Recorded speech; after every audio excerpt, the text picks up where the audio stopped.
Colonel Braxton Beauregard Burlique the Fifth, adventurer, treasure hunter, swashbuckler extraordinaire, at your service, madam.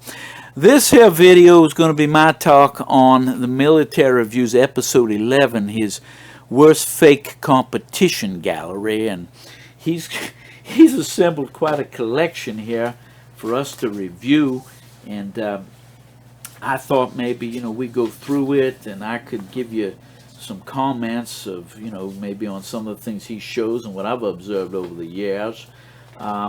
This first thing is such a crazy item. He's showing it looks like a woman's straw sun hat where she'd be out gardening, and somebody slapped on probably some fake German pith helmet emblems there, and there they're trying to pawn that off as a brief little Nazi helmet. Between our big sort of show episodes and teaching episodes, but yes, this is the worst fake competition gallery. Oh, and it's a great one. It's got some of the horrendous, the Nazi. Here's this stuff here. There's these crappy tin badges like that. I will say this. They look so fake. I really don't think those would fool anybody, to tell you the truth of the matter. What else he got here? Oh, that crazy sun hat. That's a nutty item. Then he's got more of these cuff sleeve, title bands there. And then he goes on. This is interesting. He's got this, and he's so right. It looks like it's so fake. You got the runes reversed, and the quality's not that good. Usually Asian attempts. Yes. SS tunic. This one, there's so much wrong. It's almost like a Flash Gordon-like uniform. Yes, I agree. Wrong. Yes, there's the accompanying hat that you can buy for several $1,000s, just in case you want the perfect set. But it just shows now, and this is something he brings up about. We're seeing a big bunch of these. You might be wondering where this has come from. Yeah. We're seeing an avalanche of all these items coming from the Far East, and they and he hasn't brought it up yet. I'm sure he will in some of his future videos.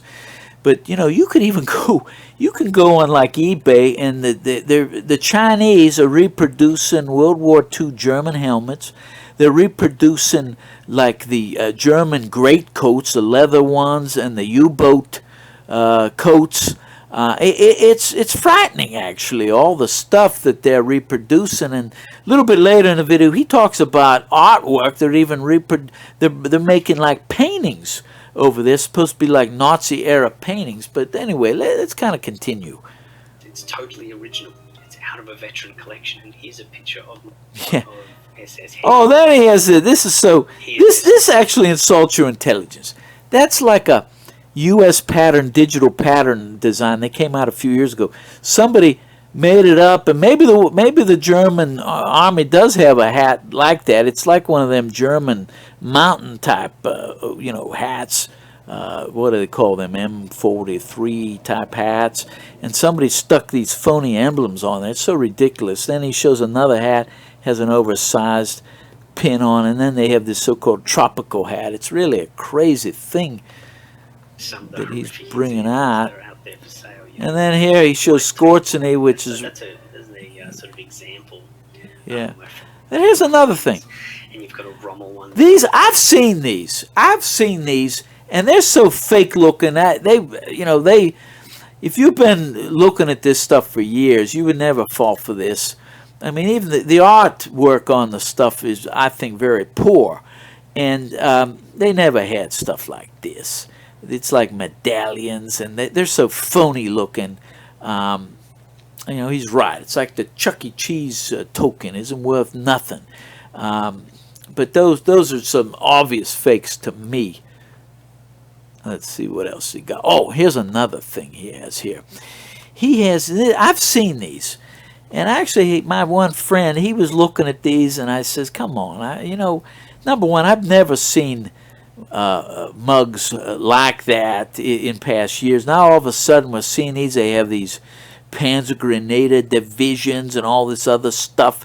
I mean, that's so phony, but I'm not going to lie, it looks good, But the problem is these people, they want hundreds of dollars for these things, and it's crazy. And they think you're so stupid they're misrepresenting that as original pieces. But and you know what's remarkable is I've kind of dabbled in collecting Steins over the years, and to me they were obvious, but my one friend, he was very seriously considering one of those.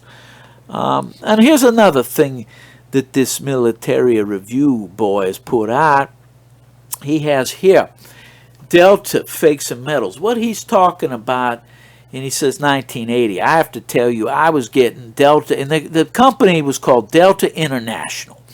They were out in California, and I can tell you this, I was getting their catalogs back in the 1970s, and they'd have ads like in the back of these different magazines, and I'm talking general magazines, maybe I think even like Popular Mechanics and Popular Science. I'd have to go back and look, but they'd send a little catalog out. It was like about, let's see now, it was about, this big, and you'd go through it, and what they did was they would have some items they would represent that they had some original, like, I've got they ran across some original pieces, and there were other pieces they did admit they were fakes. But you could order pins from them, and they were, at the time, they were reasonably priced, but obviously you don't want to buy a fake. Those some of the items they claim were original. I don't know. I got their catalogs. I found them very interesting. Frankly, I can't remember if I did buy anything from them. If I did, it was very little. There was them, and then there's another company that he doesn't list on his list here, and they were back in the 70s and 80s too. That was Unique Imports, and what they would do is they would have reproduction items. They would have what were like original, say, helmets, like helmet shells. They would sell you, and they ran ads in different magazines, like buy a German helmet for like, what was it, like, it started out at like $29.99 in shipping, then it went to $39.99 in shipping, and I think the last one, it was like $49.99 and then $59.99, I think, in the 80s. But I didn't buy any of those, although I did buy a collection a number of years ago, and there were two of them that were still in the box, and they had the order form. A gentleman had bought two of them, and what I found they were those like at the end of World War II, I think it was the Netherlands, the Dutch. They had German helmets, and they reconditioned them. They dyed the liners like a reddish color. And what this Unique Imports did was they would paint the helmets over the Dutch repaint. The Dutch repainted them it was almost like a tan color, and the Unique Imports would paint them like, well, you could order them if you wanted like an army one. You could it would come in green. It would come with new decals for the with the eagle. That's an original right there. But you could buy, that's actually a Navy one. It has the gold eagle on it. That's a Navy one. But you could buy you could buy those helmets, and they'd come with reproduction decals. You wanted a Luftwaffe one, they'd send you one like in blue with the Luftwaffe decal. I mean, you knew what you were getting, and I have to tell you that to a kid back then, I'm sure it was a real thrill to be able to buy. And it was an actual World War II German helmet shell. And they had, like I said, some fantasy pieces like that hat there. That is something, that's like a Unique Import piece. And they would advertise saying that that they contracted with the original manufacturer in Germany, and I don't know if that's true or not, but you could buy like a Waffen SS one, you could buy a black SS one, you could buy an Army one, you could buy a Luftwaffe one. They did a whole slew of these reproduction hats, but they're pretty easy to tell as fakes, because if you look at that one, you could tell that the skull and bones, it's just the tint of the metal. I can tell that's not an original, and the liner is like a plastic. It's not a leather one like an original would be. Although, and even the outer shell there, it's kind of that's like a polyester. It's not a wool.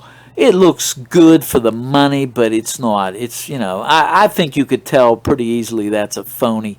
But there are some people that would be fooled by that. So yeah, whoop, we lost our screen now. So he's right about that. But he is overlooking that those companies go back further, and he didn't list Unique Imports, which was a major player in the 70s and 80s on those items. That you can even buy a reproduction Civil War kepi, which had some, and then they had reproduction Civil War, belt buckles and such, and the helmets though were generally, the shells were real, but they were redone. Then he talks about the Nazi art in the 2000s, and I'll go even further. The Hitler art, rather. There was a guy, he was involved with the Hitler diaries. He's the guy who wrote them up, and hell, this guy, I think he even dated Hermann Goering's daughter back in the 70s, and he got some items off of her that she got from her daddy, and this same guy, and his name escapes me. I should have looked him up before I got on the video, but he not only wrote the fake Hitler diaries, which I knew those were fake at the time, because there was just things that were inconsistent, and even at the time, Hitler, 5 of his original 6 secretaries were still alive, and they indicated there were no diaries, and Der Spiegel magazine bought it hook, line, and sinker. And what he did was sign it, kind of like these people today. They got an original item and they fake it. He got original ledger diary books from that time, and he faked it. He got a fountain pen and he got a book, history books, and he's writing up the Hitler diaries. And then it was brought out it was a fake. But this same guy did fake Hitler drawings, watercolor paintings. He was selling them at the time in Germany, and I knew that was going on, and this guy was doing it. And I can't say that Kunstler was involved with him, but it sounds like something he might be interested in. But this Hitler art being faked, that goes back even further than the 2000s. It goes back at least to the 1980s. I think the 70s at least, with this one guy especially. And I know he sold a number of those drawings and things. And the thing is, Hitler did a number of postcard drawings and different things. How would you, there's no catalog on that, how would you actually know what was the real deal? I mean, the only way you could tell would be if you did forensically, you had an art expert, look at the strokes on that and figure it out. And then he shows there the SS exotic items and tax discs, and I don't know that much about them. I know that I've seen a lot of them which they claimed came out from Eastern Europe and that, and I can't comment that much on that. And then, of course, the boy Military Review's right about the silverware bullshit. That's more pervasive than I ever dreamed. But his chart's pretty good, but there are a couple things that I'm adding to it. Let me see here. What else has he got? Well, he talks about this Germania International, which I always thought they were kind of phony, these exotic pieces they claim they have. Now, here's something he points out, which is, to me, very shocking. And I've seen this on this IMA site. That's at International Military Antiques. And they've actually been on the Pawn Stars show. But this is shocking what he says about this. Let's kind of listen. The highlight is the bolt, the Home Depot bolt. I know. He claims is from a Isn't that crazy? You gotta drink the Kool-Aid. The Jimmy Stewart peaked visor. Now this is something. This has been on their site for a number, actually years. I saw this and I was amazed. And he says, and I don't know if it's true, and it probably is. He says Jimmy Stewart's family still has that, and that would make sense because, Jimmy Stewart passed away in 1996. And I can tell you, there were never any estate auctions or sale of his personal items. I know that he had at least one daughter, and as far as I know, I'd never seen any of his personal items up for sale. So that, when I first saw that hat on their site, I thought, I don't know. I wasn't aware of those. How'd they get that? Did they get that at auction? I didn't see any auction listing on that. So it's very appalling that this is, an outfit that's on this television show now, and you can imagine they're trying to victimize you with a Jimmy Stewart hat. It's just crazy. But I'm going to let him continue. The family still has it. Yes. It's prominently displayed by the family, so there you go. Yeah. And the Oscar goes to... That's right. It's the abomination. This is really... He makes a point. This went for...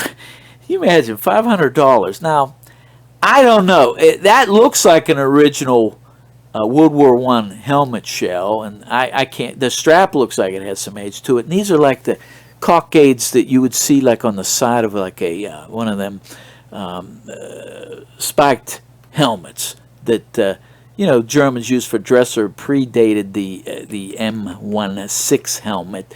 And then you got this like World War I Iron Cross in the front. What can I say? I mean, that's quite a creative piece, but you see something like that, and that's a real, somebody put that together. The question I have is that an original helmet? Does it have an original liner? Was these original pieces? I don't know. And he didn't answer that. He probably doesn't know either, but yeah, that's like a real like fantasy style piece. But anyway, let's continue. His helmet with a ceremonial iron cross and garde du corps things on the side with camo and a chin strap and everything else. The sad thing is, though,